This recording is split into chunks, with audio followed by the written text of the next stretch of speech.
Salut, bonjour, 5-6. Mathématiques aujourd'hui. On va regarder des choses plus précisément en géométrie puis mesure. Puis c'est drôle parce que quand j'étais en train d'écrire le titre de géométrie et mesure, j'ai regardé le mot géométrie et je me suis dit, mais réellement, le préfixe géo, ça veut dire terre, mais métrie, mais ça a une racine, ça a une racine de vouloir dire mesure. Alors, de toute façon, on est en train oui, on est en train de travailler en deux domaines, plutôt, disons, plutôt en mesure, mais les concepts de géométrie s'appliquent beaucoup. Puis, plus précisément, aujourd'hui, ce qu'on va faire, c'est qu'on va regarder comment calculer l'aire de formes qui sont pas évidentes de base juste comme ça, comme un carré ou un rectangle. Puis, ça fait quelques années maintenant que tu peux calculer l'aire d'un triangle, d'un carré. Par contre, quand on arrive avec des trapèzes, des parallélogrammes, des triangles, d'autres quadrilatères puis d'autres triangles, ben, c'est facile de dire, OK, j'apprends une formule qui m'indique exactement comment le faire, mais si je suis capable de comprendre d'où vient la formule, ça va beaucoup mieux. Alors, on va commencer très simple. On va regarder cette belle forme ici que j'appelle un rectangle. Là, tu vas dire, non, c'est un carré. Ben, c'est les deux, dans le fond. Là. On est capable de classifier cette forme de plusieurs façons. On pourrait dire, c'est un quadrilatère, c'est un trapèze, c'est un parallélogramme, c'est un losange, c'est un rectangle, c'est un carré. Puis la raison, c'est que, bien, il possède les caractéristiques pour être classifié dans tout ça. Mais, on va prendre comme mesure 20 cm pour la largeur, puis disons 20 cm pour la hauteur. Puis j'ai choisi 20 parce que, bien, tu vois qu'il y a un petit peu d'un patron quadrillé. Puis, si je prendrais... Je change ma couleur. Si je prendrais des petits points ici, puis à chaque carré, j'y viendrais placer un point. Devine combien de points j'aurais. Effectivement, j'aurais 20 points. Puis je vais y aller jusqu'au bout. Là, je te dis 11, 12, 13, 14, 15. 15, 16, 17, 18, 19, 20.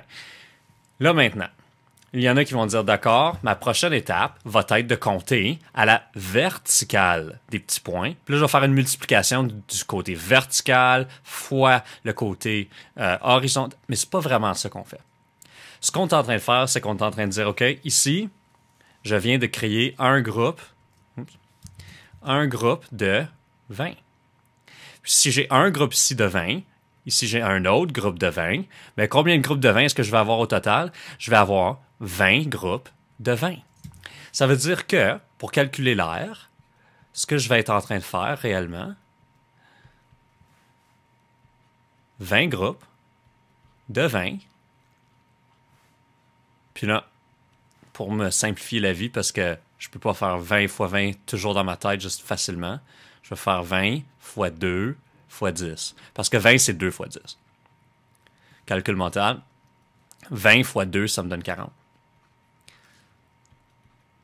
Puis, 40 fois 10, ça me donne 400. OK. Tout ça, on est tous capables de faire cela. Puis là, bien sûr, si on utilise centimètres, ma conclusion devrait être l'aire est de 400 centimètres carrés. L'unité de mesure étant toujours très importante. Alors, ceci, ça fait beaucoup de sens. Maintenant, qu'est-ce qui arrive? Si on travaille avec une forme qui est un peu différente, comme en noir, laisse faire le rouge pour l'instant, mais en noir, j'ai un triangle rectangle, parce qu'il y a un angle de 90 degrés, qui a une base de 20 cm, qui a une hauteur de 20 cm. Exactement comme que j'avais mon rectangle, mon carré ici, mais malheureusement, c'est un triangle. Alors, on sait qu'il ne peut pas avoir la même aire. Puis la raison que j'ai placé cette partie en rouge, c'est parce que je pourrais dire, bien, il y a comme une autre façon que je pourrais imaginer cette forme. Je pourrais imaginer cette forme en étant la moitié de ce que j'avais avant. Puis, cette zone rouge ici, là, qu'on est en train de créer, c'est comme si j'étais en train d'imaginer que le triangle, j'ai comme étendu ses côtés. Je vais calculer l'aire de la forme que j'imagine, qui devient maintenant, hey, regarde, c'est notre carré. Puis ensuite, je vais dire, bien, je ne veux pas tout ce carré. Je ne veux pas tout le contour. Je veux complètement éliminer cette partie ici qui est en rouge. Ça ici, là, on va éventuellement l'éliminer. Mais, pour calculer l'air, ce que j'aurais fait, c'est que j'aurais pris mon 20 groupes de 20. Alors, j'aurais 400 cm encore, 400 cm carrés. Mais cette fois, ce que je vais faire, c'est que je vais non regarder à toute cette section ici, toute cette zone, mais je vais seulement regarder à la moitié de la zone. Je ne vais pas compter la zone en rouge. Je l'avais imaginé pour m'aider à calculer, mais je sais maintenant que je dois tout diviser par 2. Alors, mon triangle va avoir une aire de 200 cm carré. Puis là, on ne parle pas de rien qui est dans le rouge, seulement la zone qui est en noir. Notre triangle rectangle a une aire de 200 cm carrés. OK. Maintenant, regardons un parallélogramme. On pourrait l'appeler un trapèze, on pourrait l'appeler un quadrilatère, mais on va l'appeler parallélogramme. Traditionnel, disons. Puis encore une fois, comme tu peux voir, ici, on a une zone rouge. Puis la zone rouge est vraiment intéressante avec un parallélogramme. Puis ça va être un peu comme ça avec le trapèze aussi. Mais si je prendrais cette zone rouge ici, bien, es-tu d'accord que c'est comme si je pourrais venir couper? Puis pas pour de vrai, là. J'arrive pas ici avec un épée ou avec des ciseaux, là. Cette zone rouge ici, là, je ferais comme l'enlever d'ici, puis je serais en train de la déplacer, je la transposerais pour qu'elle vienne arriver ici. Alors, ce qui voudrait dire que si je prendrais cette zone noire, puis je l'étendrais de façon imaginaire, là, ici avec cette zone rouge, bien, j'aurais maintenant un rectangle de 15 cm de largeur, de 10 cm de hauteur. Alors, je serais en train de calculer cette forme rectangle-là avec le triangle rouge que j'ai déplacé à cette section ici pour me refaire un calcul. Je ne vais pas le mettre en rouge ici, je vais le mettre en noir. Pour faire un calcul de 15 cm fois 10 cm qui me donnerait 150. Puis je pourrais conclure que j'ai une aire de 150 cm carré pour ce parallélogramme. Si je regarde le trapèze maintenant, qu'est-ce que je suis en train de faire? Bien ici, c'est un petit peu plus difficile de visualiser, mais mon processus est pareil. Mon processus dit, OK, si on prend cette zone, je coupe, même chose, je prends cette partie du trapèze et je dis, je vais la déplacer vers cette section ici, mais il va falloir que je la fasse comme pivoter sur soi-même. Je vais faire comme un flip à la verticale.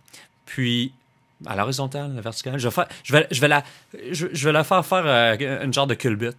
Mais cette zone-ci va être, elle aussi, déplacée pour créer, encore une fois, un rectangle. Même calcul. 15 fois 10 me donne 150. Je conclus que ce trapèze avait aussi une aire de 150 centimètres carrés. OK, regardons la dernière étape pour l'instant. On a un triangle. Mais le triangle, contrairement à notre triangle ici, ben, n'est pas un triangle rectangle. Je ne peux pas juste étendre un côté. Pour l'imaginer d'une autre façon, je dois le faire avec les deux côtés. Ce que je suis en train de faire, c'est que je suis en train de créer autour du triangle, je suis en train de créer un rectangle. Que, encore une fois, je vais être capable de calculer l'aire complète du rectangle, puis ensuite la diviser par 2. Puis pourquoi diviser par 2? C'est parce que, regarde, si on va choisir une autre couleur ici, on va y aller avec classique, un petit gris. Ici, si je regarde mon triangle comme étant, comme je peux le séparer en 2 parties, je serais capable de calculer l'aire de la partie de droite, puis je serais capable de calculer l'aire de la partie de gauche. Là, j'ai comme 2 triangles rectangles. 2 triangles qui auraient comme un angle droit. Juste ici. Je ne l'ai pas très bien fait, mais juste là, il y aurait 2 angles droits. Je vais les enlever. Si je regarde la partie ici, là, la partie à la droite de ma ligne du milieu, bien, c'est comme la moitié de toute la zone si j'imagine avec le rouge. Puis de l'autre côté, c'est comme si j'ai la moitié en noir de la zone si je ferais une étendue imaginaire avec bleu. Alors ça veut dire que si je calcule tout ce rectangle, puis je divise par 2, parce que je ne veux pas garder les parties bleues ou rouges. Ça, c'est dans ma tête, c'est imaginaire. Je veux seulement la mesure du triangle noir. J'aurais 20 cm fois 15 cm, qui me donnerait 10 fois 2, ça c'est 20, fois 15. Je vais juste faire du calcul mental. Là, ensuite, je vais commencer par faire 2 fois 15. Je peux faire la commutativité.